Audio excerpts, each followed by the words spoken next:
Salam kasih, damai Kristus menyertai kita.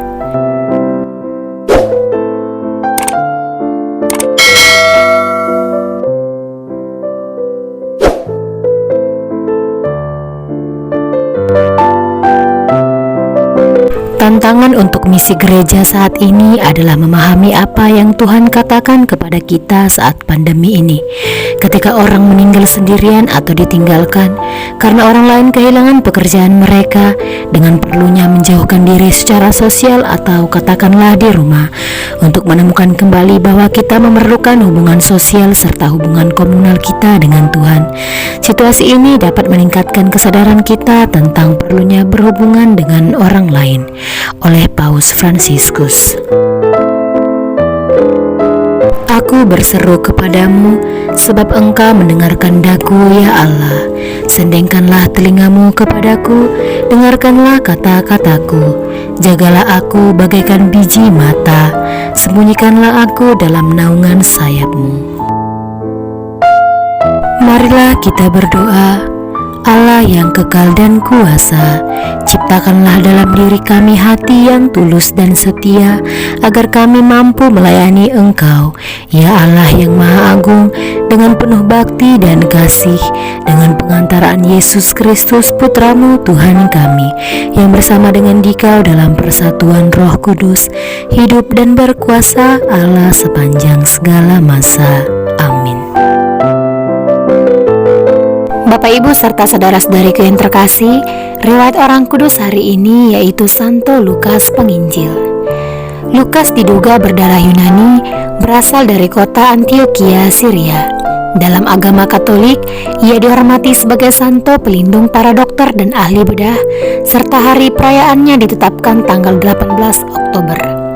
Catatan pertamanya ada di dalam surat Rasul Paulus kepada Filemon ayat 24. Ia juga disebutkan di Kolose 4 ayat 14 dan 2 Timotius 4 ayat 11. Dua surat yang umumnya dipercaya ditulis oleh Santo Paulus. Catatan awal mengenai Santo Lukas juga ada di dalam dokumen kata pengantar Antimarcion Injil Lukas, sebuah dokumen yang pernah diperkirakan berasal dari abad kedua Masehi, yang pada akhir-akhir ini dinyatakan berasal dari abad keempat Masehi. Namun, Helmut Koester menyatakan bahwa bagian berikut ini satu-satunya bagian yang tersimpan dalam bahasa Yunani aslinya. Kemungkinan memang sudah dibuat pada akhir abad kedua Masehi. Lukas berasal dari Antiokhia dan berprofesi sebagai seorang dokter. Ia menjadi seorang murid dari para rasul dan kemudian mengikuti Paulus hingga kemartirannya. Setelah melayani Tuhan secara terus-menerus, hidup selibat dan tanpa anak serta dipenuhi dengan Roh Kudus, ia wafat di usia 84 tahun. Beberapa manuskrip menambahkan bahwa Lukas meninggal dunia di Thebes, ibu kota Biotia. Semua fakta ini mendukung kesimpulan bahwa Lukas memiliki keterkaitan dengan Paulus. Nah, tradisi gereja selanjutnya mengembangkan beberapa fakta ini. Epifanius menyatakan bahwa Lukas adalah salah satu dari 70 murid Tuhan yang diutus Yesus Kristus untuk menyebarkan ajarannya. Meskipun fakta ini diragukan kebenarannya, mengingat Lukas baru menjadi Kristen setelah bertemu Paulus bertahun-tahun kemudian. Yohanes Kristotomus mengindikasikan di suatu waktu bahwa seorang saudara yang disebutkan Santo Paulus di dalam 2 Korintus 8 ayat 18 adalah Lukas atau Barnabas. J. Wenham menegaskan bahwa Lukas merupakan salah satu dari 70 murid Yesus dari Emmaus, Lucius dari Kirene, dan saudara dari Santo Paulus. Tidak semua ahli akademis yakin Wenham dengan semua atribut Lukas tersebut, terutama karena pernyataan Santo Lukas sendiri di awal kitab Kisah Para Rasul yang mengakui bahwa dirinya bukanlah seorang saksi dari peristiwa-peristiwa Injil tersebut. Nah, di dalam Kisah Rasul Paulus, semua mengikuti aturan tulisan ini. Lukas tidak pernah menyatakan bahwa ia tinggal di Troas, dan inilah salah satunya bukti bahwa ia tinggal dan hidup di sana. Demikianlah riwayat orang kudus Santo Lukas Penginjil. Semoga Tuhan memberkati kita. Amin. Bacaan pertama. Aku memegang tangan kanan Kores, supaya aku menundukkan bangsa-bangsa di depannya. Pembacaan dari kitab Yesaya. Beginilah firman Tuhan. Inilah firman-Ku kepada orang yang kuurapi. kepada Kores yang tangan kanannya ku pegang untuk menundukkan bangsa-bangsa di depannya dan melucuti raja-raja, untuk membuka pintu-pintu di depannya supaya pintu-pintu gerbang tidak tinggal tertutup. Demi hambaku Yakub dan demi Israel pilihanku, maka aku memanggil engkau dengan namamu dan menggelari engkau sekalipun engkau tidak mengenal aku. Akulah Tuhan dan tidak ada yang lain, kecuali aku tidak ada Allah. Aku telah mempersenjatai engkau sekalipun engkau tidak mengenal aku, supaya dari terbitnya matahari sampai terbenamnya orang tahu bahwa tidak ada yang lain di luar aku. Akulah Tuhan dan tidak ada yang lain. Demikianlah sabda Tuhan. Syukur kepada Allah. Pujilah Tuhan, hai umat Allah. Pujilah Tuhan, hai umat Allah. Nyanyikanlah lagu baru bagi Tuhan. Menyanyilah bagi Tuhan, hai seluruh bumi. Ceritakanlah kemuliaannya di antara bangsa-bangsa. Kisahkanlah karya-karyanya yang ajaib di antara segala suku. Pujilah Tuhan, hai umat Allah. Pujilah Tuhan, hai umat Allah. Sebab maha besarlah Tuhan dan sangat terpuji. Ia lebih dahsyat daripada segala dewata. Sebab segala Allah para bangsa adalah hampa, tetapi Tuhan, Dialah yang menjadikan langit. Pujilah Tuhan, hai umat Allah. Pujilah Tuhan, hai umat Allah. Kepada Tuhan, hai suku-suku bangsa, kepada Tuhan sajalah kemuliaan dan kekuatan.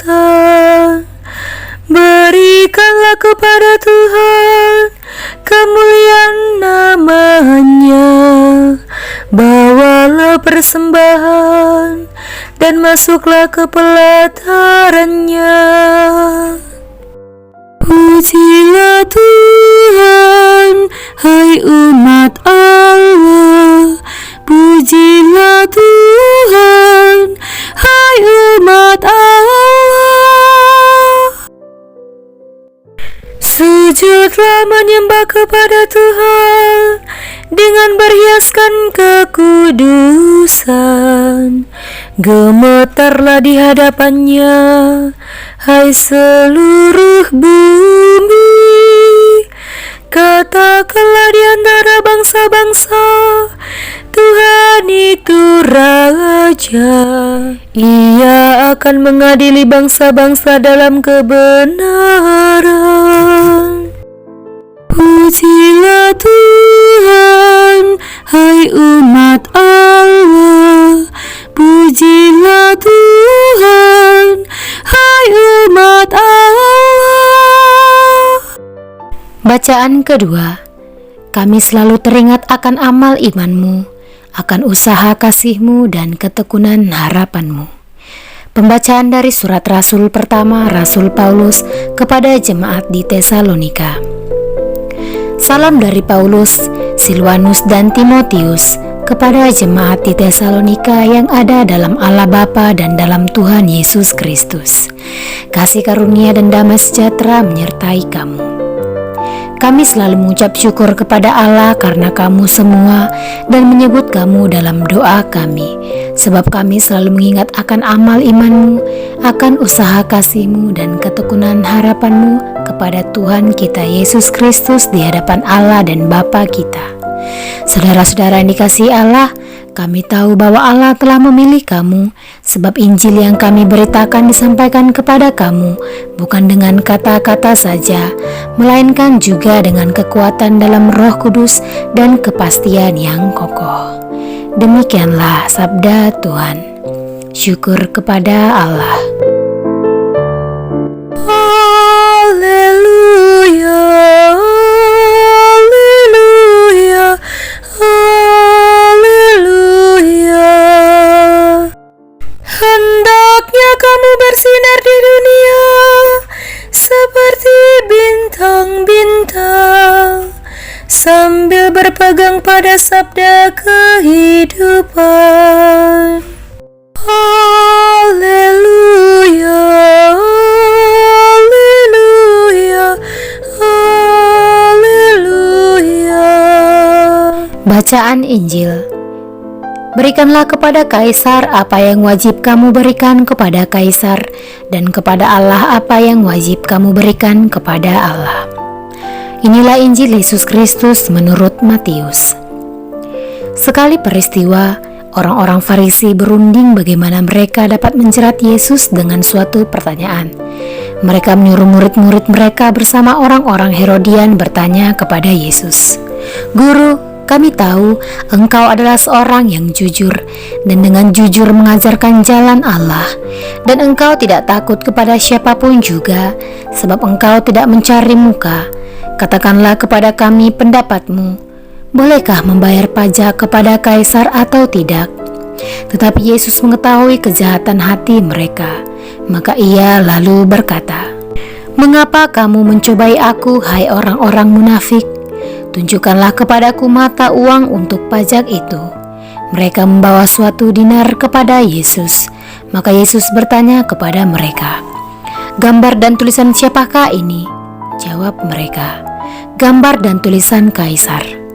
Lalu kata Yesus kepada mereka, "Berikanlah kepada Kaisar apa yang wajib kamu berikan kepada Kaisar, dan kepada Allah apa yang wajib kamu berikan kepada Allah."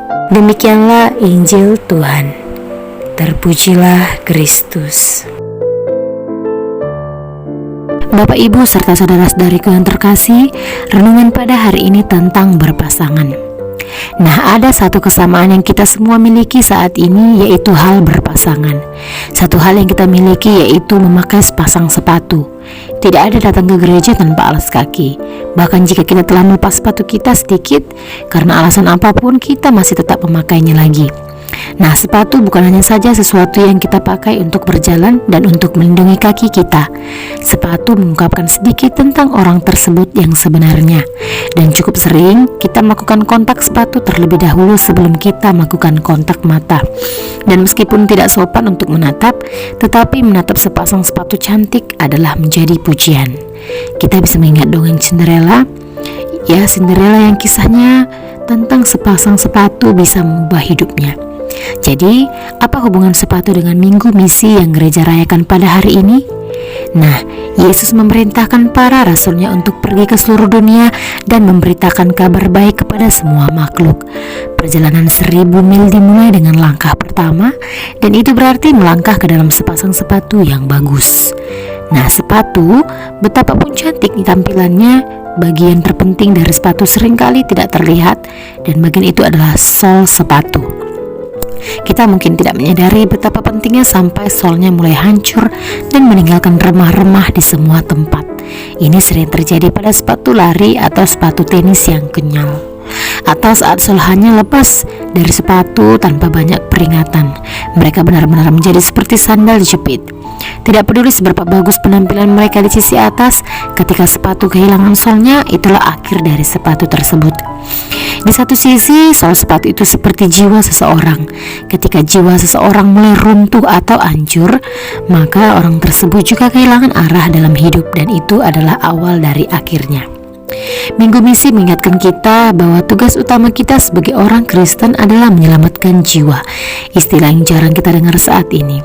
Kita tidak banyak mendengar tentang keselamatan jiwa, dan karenanya kita jarang membicarakannya. Karena itu beberapa saat ini juga dilupakan. Jadi kita perlahan-lahan lupa berdoa untuk keselamatan dunia, keselamatan jiwa-jiwa. Perlahan-lahan kita lupa bahwa kita punya misi untuk membawa jiwa ke surga. Kita bahkan mungkin lupa mendoakan yang meninggal.